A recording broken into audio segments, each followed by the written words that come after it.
I started playing Deadlock 2 months ago, and I went from an actual initiate player to recently climbing all the way up to Ascendant 1 with 90% win rate. But one thing I noticed, especially in solo queue, most people lose the game in the first 10 minutes. So when I was climbing, trying to win as many as possible, I had to figure out how could I win all of my games in the first 10 minutes. And that's what we're going to talk about in this episode of Shoddy's Yap Session. And if you guys are new here, this is a series where I yap about a topic and you turn me on in the background while you do something else. Or if you really want to, you can watch the mid gameplay. Now, don't get me wrong. There's a lot of comeback mechanics in Deadlock. There's pretty much games are never over. You know, you can sit there and you just farm up, you play your life, you survive, and you just wait for 10 minutes farming and you'll catch back up. You know, you'll get even in souls or whatever. But a lot of people don't make it that far. A lot of teams, especially in solo queue and all that, most teams lose in the first 10 minutes. So I tried to find the best ways when I was trying to climb to compensate for that because I hate losing, you know? And if you know anything about Deadlock, because of the way the matchmaking is and the ranked is right now, the more games you play, the more hard stuck you get. For example, my main account, I got sick of it, right? I played only 150 games, right?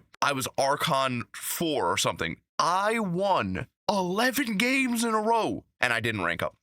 I was losing my mind and I was stomping, right? I was clearly better than Archon and Oracle players. So I had to make a new account and I had to climb up, but I didn't want on that new account me to get instantly stuck because I lost too many games. So I had to figure out how to compensate for bad teammates or just the randomness of a game. Oh, well, they got all the new OP patch characters or whatever. So I had to figure out how to win regardless. Now, some of the first things I would do in laning phase, especially early first 3 minutes, was trying to focus the wave as much as possible, minimizing trades, trying not to take too much damage. Because what'll happen to a lot of people is you won't buy healing right, and you're going to lose 2 trades in lane. You're going to fight, they're going to do too much damage to you, and your whole job now is, I'm hiding behind my tower, praying they don't come up and dive me, and praying for that healing minion, you know? So try not to take too many trades. A lot of the time, early laning phase, kills don't actually matter. As long as you're not getting behind in souls, which yes, sometimes kills can get you behind in souls, but as long as you're not getting behind in souls, if you die in the first 3 minutes, it doesn't really do a lot, you know? So sitting there as early as possible, just trying to catch up, trying to get as many souls as possible, confirming, denying, and just waiting, because every character has different spikes. For example, I was playing a lot of Geist, which, listen, whoa, before you attack me,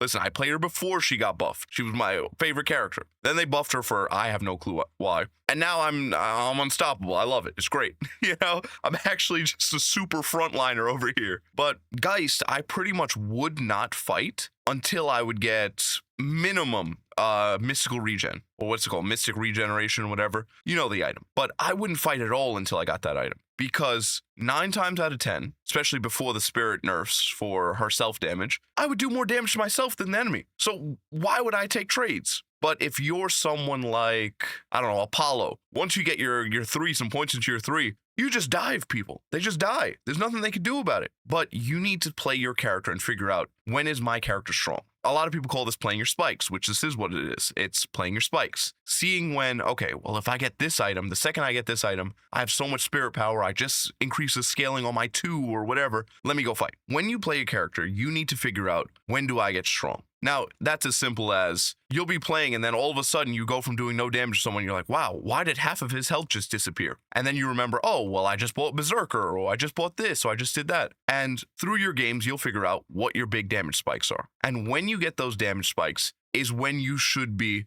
roaming early and roaming often. That's what I try to tell a lot of people. When you're playing, roam early, roam often. The only reason why I say this is because I cannot tell you how many games out of the games I've played that every single lane loses except for mine. Every single one. But to a certain extent, it's my fault. I'm at 10k farm, everyone else is at 6k, but I'm sitting in green lane doing nothing, right? But instead, I could have, okay, 5 minutes is up. Let me go get that bridge buff and let me go to mid. Okay, cool. I help mid. Let me, you know what? Maybe I can go to yellow. And then I can take my boost and boost back to spawn and reset back at green. And I can just keep doing cycles like that throughout the game. And it makes it so that I still keep my farm up as long as I don't die during the rotate. But I also help my teammates stop losing their lane. Because most of my solo queue games, or most of my games up to Ascendant, I think I got every Guardian in every single game, or close to it. Almost every Guardian in every game when I was having to roam, because they were losing, right? And if you've ever played Deadlock, if you've solo queued one game, you know the feeling of, wow, I won my lane. This is going to be a good game. Why does he have 50k farm? Team, how did he get 20 kills? I haven't seen 20 people.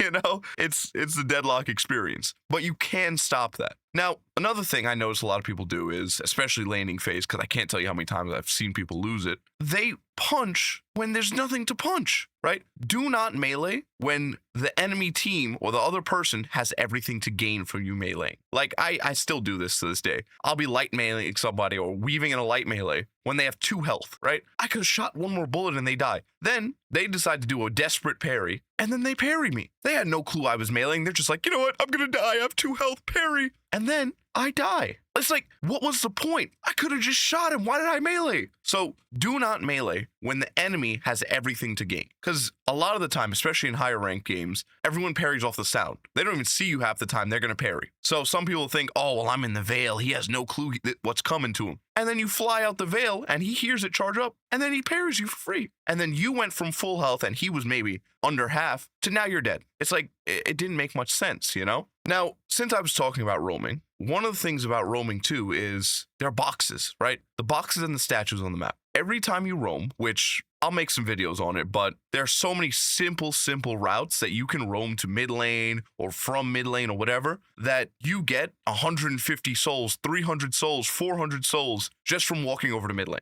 So remember, every time you roam, it's a risk, right? You're missing a wave, so that's some of the best souls in the game that you completely miss out on. You're missing maybe a team fight with your teammate and they might get Guardian or whatever, or they might dive him or something. There's a lot of risk to roaming if you do it incorrectly. So when you're roaming, get as many boxes on the way without wasting time and try to make it as quick as possible. Get in, okay, perfect. They're overextended into mid tower. They're in Guardian. Let me hit jump pad. Let me air strafe over here and let me kill this guy. Okay, cool, perfect. He's dead. Jumping back and then get back to your lane and you're fine. Realistically, in a roam, you should maybe only miss 1 wave, sometimes 2. 1 or 2 waves being missed isn't the end of the world, especially because you could tax the lane you go to's wave a little bit. So you go to mid lane, they just killed wave, you get some of the souls from it, you get a kill or you don't get a kill, and you go back, get the rest of the boxes, and you're fine. Another thing is you need to know 3 times: 2 minutes, 5 minutes, and 8 minutes. 2 minutes is when the first tier 1 camp spawns, which is those little guys that spawns right next to your Guardian on mid lane,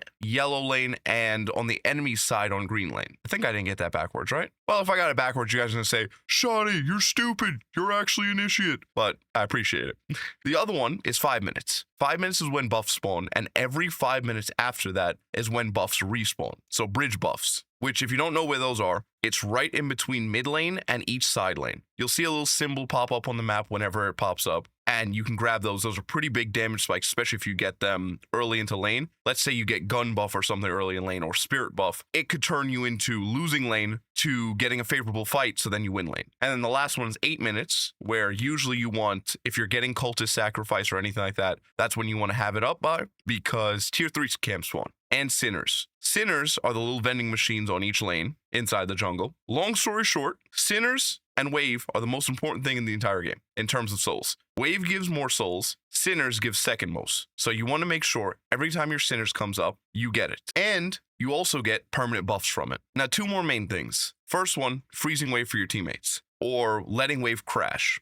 Earlier, I talked about kills don't really matter. Souls do. But if you die, you might miss a wave. If you're the teammate that doesn't die, you can sit there and wait for wave to get killed by the enemy team. So they kill their wave, and then your wave comes up into your Guardian. Well, their wave, I guess. But the wave you want to kill comes up into their Guardian, and you leave it there. You let it get killed by the tower. So you're not killing it, and you're not stealing the farm from your teammate. So when your teammate gets back, he can still get the farm. Now, you should be sitting there still confirming and denying, and if they're going for a dive on you or whatever, yes, kill the wave. But if they're not going for a dive and they're just letting it crash or whatever, just leave it. You can wait a second or 2 or 3 seconds, whatever. As your teammate zips back, he can get all the souls and he doesn't get set behind. Now, there are some times where it's okay for you to steal the wave or whatever. Like if you're the carry and maybe they're, I don't know, a support player, they can go grab the boxes. Depending on your rank or whatever, they probably won't. They won't know to grab the boxes. They won't know where the boxes are. But it's not a completely bad thing that, let's say I'm Geist and my friend is Kelvin.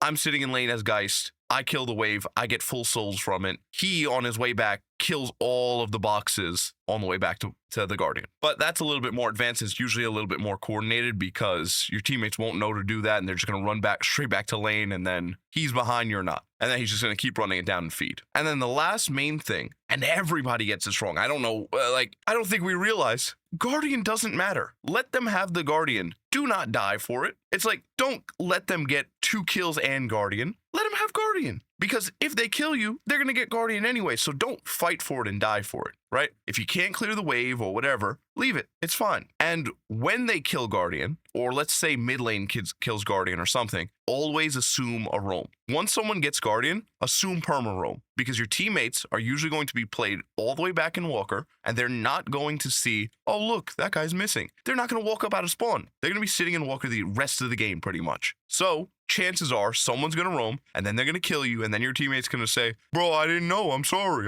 He killed my Guardian. Good luck, you know? So when you're the one that loses Guardian, just call guys. They might be perma roaming. Guardian gone. Guardian go boom. Anyways, I think I'll be making more Deadlock videos in the near future. I'm a little rusty at yapping because it's been so long, so I apologize for that. And I probably missed a few things, but I'm going to be making a big video on everything I learned for Deadlock, how I improved and all that. And I should be hitting a tournament sometime soon as well. Anyways, if you guys ever want to improve your aim and didn't know where to start, if you click the top link in the description, you can join my lock-in tier, get my aim routine, you can get my Marvel Rivals guide, and in the near future, I'll be releasing a Deadlock guide. So if you want any of that, check out the top link in the description. I love you guys. Have a good one. God bless you.